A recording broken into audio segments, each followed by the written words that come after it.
आवाज दस्तक।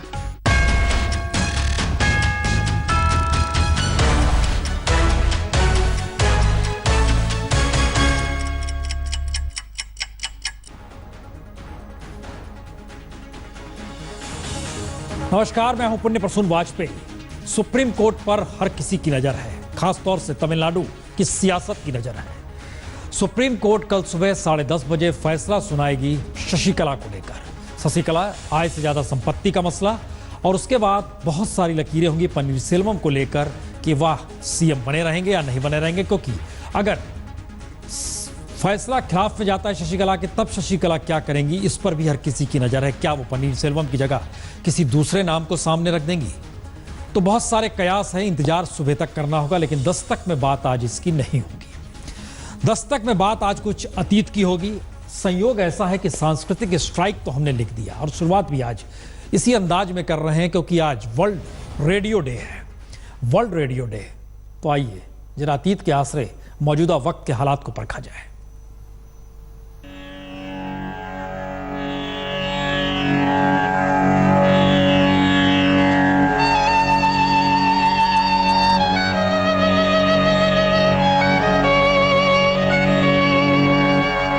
ये all India radio है। अब समाचार कश्मीर से।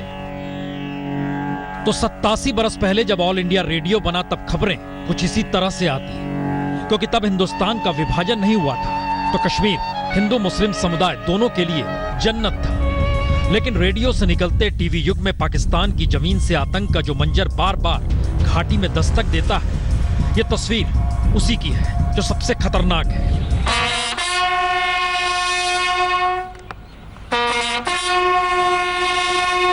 एक तरफ शहीद जवानों को आखिरी सलामी देती सेना, तो दूसरी तरफ आतंकवादी के जनाजे में लाखों कश्मीरियों की मौजूदगी।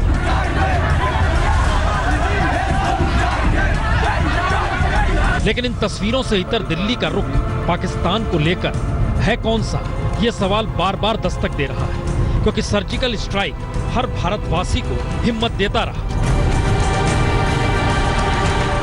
मगर कराची लिटरेचर फेस्टिवल में भारत सरकार की दस्तक उन्हीं भारतीयों की हिम्मत तोड़ देती है जो मान चुके हैं पाकिस्तान के आतंकवाद का जवाब सरकार बाखूबी देगी। लेकिन 4 साहित्यकारों को भेजने की सुविधा जब Indian council for cultural relation उठाती है तो कई सवाल उठते हैं। उनको एक संदेश गया है पिछले 30 महीने में कि भारत की सरकार की जो नीति है पाकिस्तान के प्रति, उसमें कोई मैच्योरिटी नहीं है। इसी ये कैसा हुआ, किसने तय किया, मैं नहीं जानता। इसको प्रधानमंत्री तुरंत इस पर इंक्वायरी कराएं। तो क्या पाकिस्तान को लेकर भारत का रुख साफ इसलिए नहीं क्योंकि सांस्कृतिक तौर पर दोनों देश एक दूसरे से कट नहीं सकते? तो लौट चलिए रेडियो के युग में, जब विभाजन के बाद हरियाणा के कुरुक्षेत्र में 2.5 लाख रिफ्यूजी जमा थे और महात्मा गांधी ने पहली बार रेडियो के जरिए पाकिस्तान से पहुंचे रिफ्यूजियों से संवाद बनाया। ये तारीख 12 नवंबर 1947 की है। जब मैंने सुना कि आप लोगों में करीब 2.5 लाख रिफ्यूजी पड़े हैं और मैंने सुना कि अभी भी लोग आते ही रहते हैं, तो मुझको बड़ा दुख हुआ, मुझे चोट लगी और मुझको ऐसा ही हुआ कि मैं आपके पास पहुंच जाऊं। तो उस वक्त पाकिस्तान से रिफ्यूजी आए थे, अब आतंकवादी आते हैं और पाकिस्तान की जमीन पर पलता आतंकवाद दुनिया के ताकतवर देशों के लिए कूटनीति की जमीन बन रहा है। अमेरिका संयुक्त राष्ट्र की बैठक में शामिल होने के लिए पाकिस्तान के नेता मौलाना अब्दुल गफूर हैदरी को वीजा देने से इनकार करता है। चीन संयुक्त राष्ट्र में जैश के मुखिया मसूद अजहर को आतंकवादी नहीं मानने देता। तो पाकिस्तान लश्कर के मुखिया हाफिज सईद को नजरबंद कर आतंक के खिलाफ लड़ने का ढोंग भी करता है और फिर अंतर्राष्ट्रीय मानचित्र पर नायक भी बनना चाहता है। और सीमा पर जवानों की शहादत के बीच आतंकवादियों की जनाजे की ये तस्वीर कश्मीर की राजनीतिक सत्ता पर ही सवालिया निशान लगा देती है। गाठी को लेकर दिल्ली का रवैया है क्या, ये बात अब आम कश्मीरियों को डराने लगी है। साथ ही जिस अंदाज से सूबे की सीएम महबूबा मुफ्ती आम कश्मीरी से कट गई है, उसने चिंताएं और बढ़ा दी हैं। क्योंकि पठानकोट हमले को हुए भी बरस बीत चुका है, लेकिन न जांच पूरी हुई, न ही किसी को सजा मिली। और 26/11 का हाल भी कुछ ऐसा ही। और पाकिस्तान की जमीन पर फलते फूलते आतंकवाद की नई पहचान राजनीतिक मैदान में ताल ठोकने से जा जुड़ी है। एक तरफ प्रधानमंत्री मोदी तो दूसरी तरफ राहुल गांधी। हमारी फौज ने सर्जिकल स्ट्राइक की। सर्जिकल स्ट्राइक किया, रिजल्ट हुआ कि 7 साल से सबसे ज्यादा हमारे लोग मारे गए। और जिक्र जब अब वर्ल्ड रेडियो डे का हो रहा है तो ऐसे में संयोग देखिए, ऑल इंडिया रेडियो। वो दौर अलग था, ये दौर अलग है। उस दौर में रेडियो था, इस दौर में टेलीविजन है।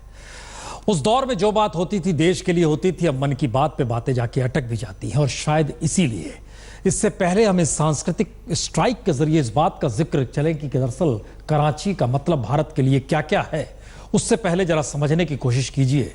जो शख्स दुनिया की नजर में आतंकवादी है, जिस देश को भारत आतंकवादी देश कहने से नहीं हिचकिचाता, उस देश के भीतर सियासत करवट ले रही है।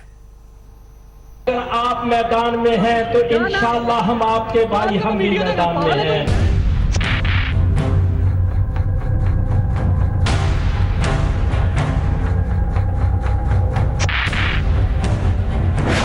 आतंकवादी हाफिज सईद अब राजनीति के रास्ते पाकिस्तान की सत्ता संभालना चाहता है। यानी जो शख्स 1987 में जमात अहले हदीस की राह पर मरकज दावा वल इरशाद बनाता है और 1990 में आतंकवादी संगठन लश्कर तोयबा को खड़ा करता है और लश्कर पर प्रतिबंध के महीने भर बाद ही 2002 में जमातुल दावा बनाकर सामाजिक कार्यों की आड़ लेता है, वही हाफिज सईद जब भारत के साथ अमेरिका के निशाने पर आता है तो 14 जनवरी को लाहौर में बाकायदा प्रेस कॉन्फ्रेंस कर तहरीके आजादी जम्मू कश्मीर बनाने का ऐलान भी करता है। लेकिन अब सवाल उसके आगे का है। वही हाफिज सईद पहली बार राजनीतिक दल बनाने की दिशा में चल पड़ा है और इसके लिए बाकायदा पाकिस्तान के चुनाव आयोग में अर्जी भी दे दी गई है। और माना जा रहा है कि पाकिस्तान में पॉलिटिकल पार्टी बनाने के जो नियम है उसमें हाफिज सईद को पॉलिटिकल पार्टी बनाने से भी चुनाव आयोग रोक नहीं पाएगा। यानी मार्च तक नई पॉलिटिकल पार्टी का पाकिस्तान में ऐलान हो सकता है, क्योंकि इस्लामिक राष्ट्र के लिहाज से हाफिज सईद ने खुद की पहचान पाकिस्तान में इस्लामिक स्कॉलर के रूप में ही रखी है।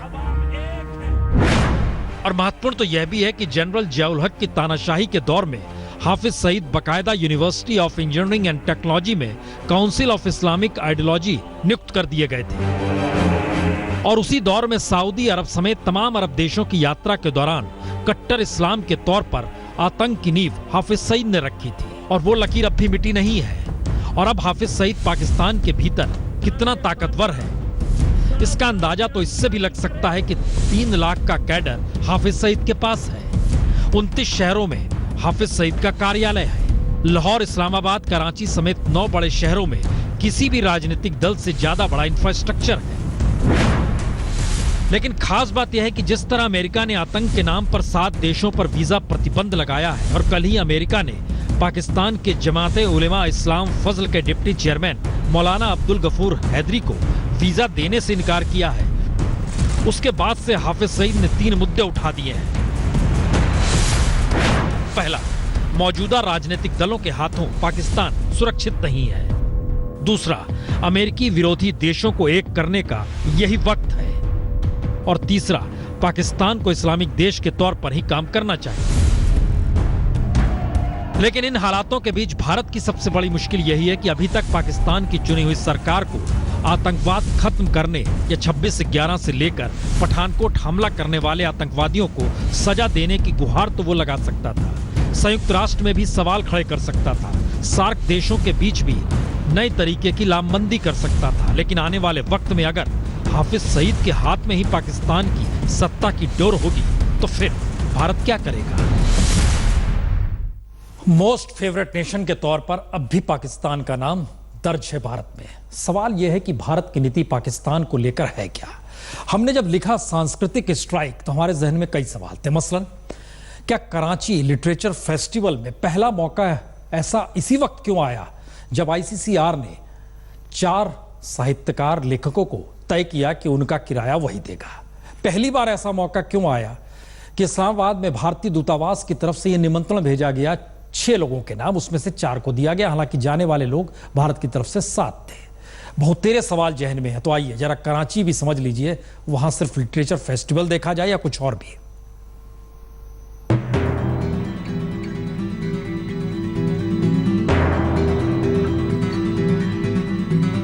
तो दिल्ली से भारत के 4 लेखक साहित्यकार भारत सरकार के खर्चे पर कराची पहुंचे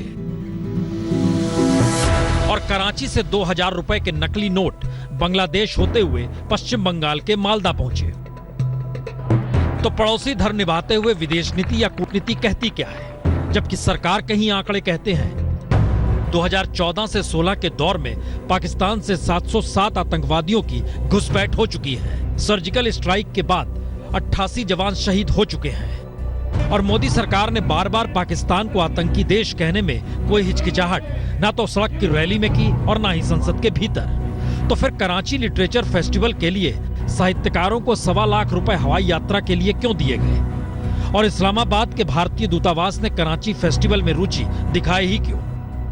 कराची फेस्टिवल वाले ने हमारा हाई कमीशन को लिखे थे, हाई कमीशन हमको रिकमेंड किए थे। तो इन लोगों ने फिर आईसीसीआर से अप्रोच किया कि हमें वहां जाने के लिए कुछ असिस्टेंस की जरूरत है। जब अप्रूव हो गया वो हमको अप्रोच किए, हम उनका टिकट खरीद करके उनको भेजे। इस पूरे मसले में विवाद की जड़ लगता है तालमेल का अभाव है। या तो सरकार के विभिन्न मंत्रालयों के बीच तालमेल नहीं है या फिर सरकार की नीतियों के बीच तालमेल गड़बड़ है, क्योंकि एक और सरकार अपने खर्चे पर हवाई टिकट देकर 4 कलाकारों को कराची लिटरेचर फेस्टिवल में भेजती है, दूसरी ओर देश के गृह मंत्री चुनावी सभाओं में लगातार ये कह रहे हैं पाकिस्तान ने बस अति कर दी है, बहुत हो चुका, अब इसे बर्दाश्त नहीं करेंगे। क्या बर्दाश्त का ये रूप ऐसा भी हो सकता है? पाकिस्तान की तरफ से कोई गोली चलती है तो भारत की गोलियों को गिना नहीं जाना चाहिए।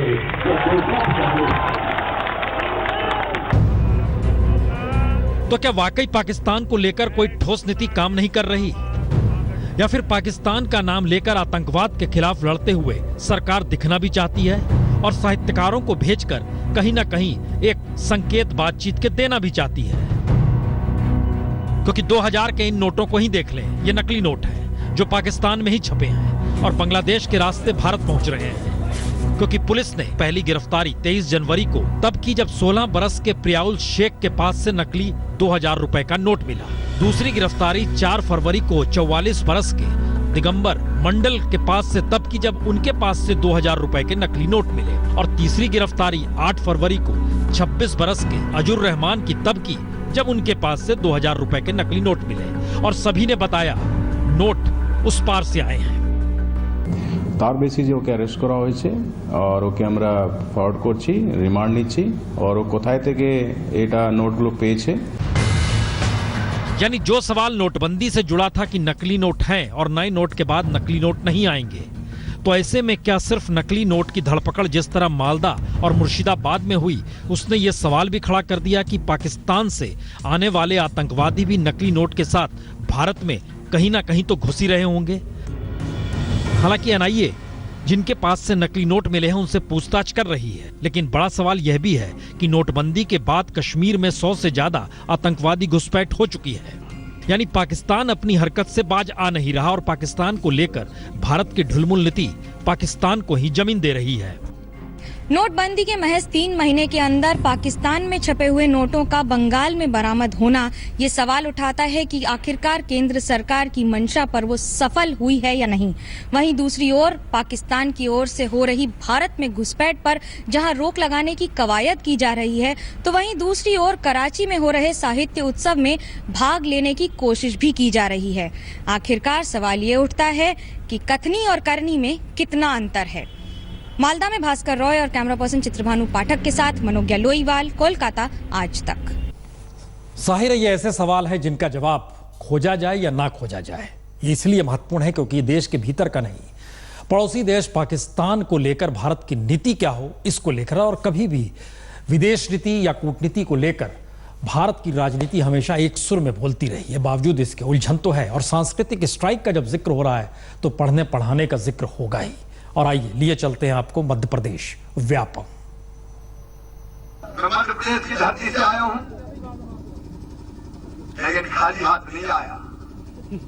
मध्य प्रदेश की 7.5 करोड़ जनता की ओर से आपके लिए शुभकामनाएं लेके आया हूं। तो जिस वक्त शिवराज सिंह चौहान यूपी के चुनावी दंगल में इटावा के वोटरों को मध्य प्रदेश से कुछ अच्छा देने का वादा कर रहे थे, लगभग उसी वक्त दिल्ली में सुप्रीम कोर्ट मध्य प्रदेश के व्यापम घोटाले की कड़ियां खोल रही थी। इधर शिवराज अपने गुणगान में लगे थे, उधर सुप्रीम कोर्ट 2008 से 2012 तक के बीच मेडिकल छात्रों को मुन्ना भाई बताकर एडमिशन ही रद्द करने के आदेश दे रही थी। यानी व्यापम के जिस खेल से सीएम पल्ला झाड़ते रहे, आज उस पर पहला बड़ा फैसला सुप्रीम कोर्ट ने यह कहकर दिया कि 634 छात्रों ने एडमिशन टेस्ट खुद नहीं दिया बल्कि दूसरों से पेपर सॉल्व करवाया और 634 में से डॉक्टर बन चुके 300 की डिग्री पर ही अब रोक लगा दी जाए और बाकी 334 का एडमिशन रद्द कर दिया जाए।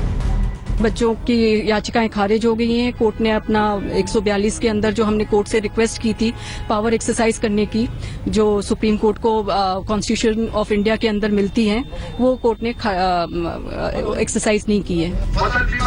लेकिन दूसरी तरफ राज्य के सीएम व्यापम के दाग से मुक्त होकर इटावा के वोटरों को साफ सुथरी सरकार देने के लिए बीजेपी को वोट देने की मांग कुछ यूं कर रहे थे। जनता का सुख मेरा सुख, जनता का सुख मेरा सुख। लोग प्रसन्न रहेंगे तो मैं मुस्कुराऊंगा और जनता दुखी रही तो मैं भी चैन से सो नहीं पाऊंगा। मुख्यमंत्री का कोई एक परिवार हो सकता है। तो सियासत को तो जीत चाहिए, मंच से जो भी कहना है कह दिया जाए और शायद इसीलिए ये सवाल ही है कि एक तरफ शिवराज उसी दौर में चुनाव जीतते चले जाते हैं जिस दौर में चुनावी जीत की तिकड़ी भी लगती है और उसी दौर में व्यापम घोटाले की जमीन तलाशते हुए घोटाला कहीं ज्यादा बड़ा होते चला जाता है। तो बड़ा सवाल यह भी कि 2008 से 2012 तक के बीच बकायदा एमबीबीएस की डिग्री लेकर मरीजों का इलाज करने वाले व्यापम के फर्जी डॉक्टरों के इलाज में कितने मरीजों की मौत भी हो चुकी होगी। क्या इसका कोई खाका सरकार के पास है?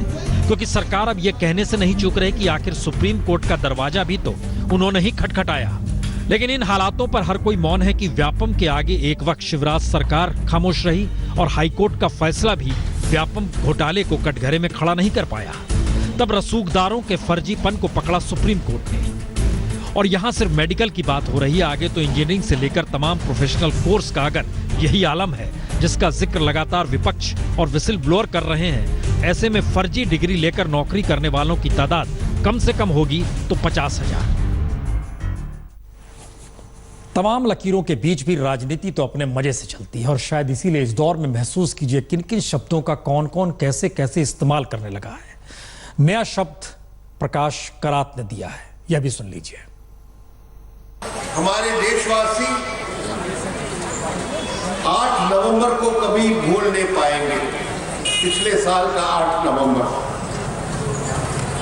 जिस 8 नवंबर को मोदी जी ने नोटबंदी का ऐलान किया, 500 और 1000 रुपए के नोटों का। रोजगार खत्म हो रहा है और लाखों लाखों लोगों के लिए अपने आजीविका खत्म हो चुका है। हमारे देश में पीएम है। पीएम का मतलब क्या है? प्रधानमंत्री नहीं, पीएम का मतलब है पॉकेट मार। आज पॉकेट मार है। पीएम वो है जो आम जनता के पैसा छीना है, आमदनी खत्म किया है, बचत खत्म किया है, रोजगार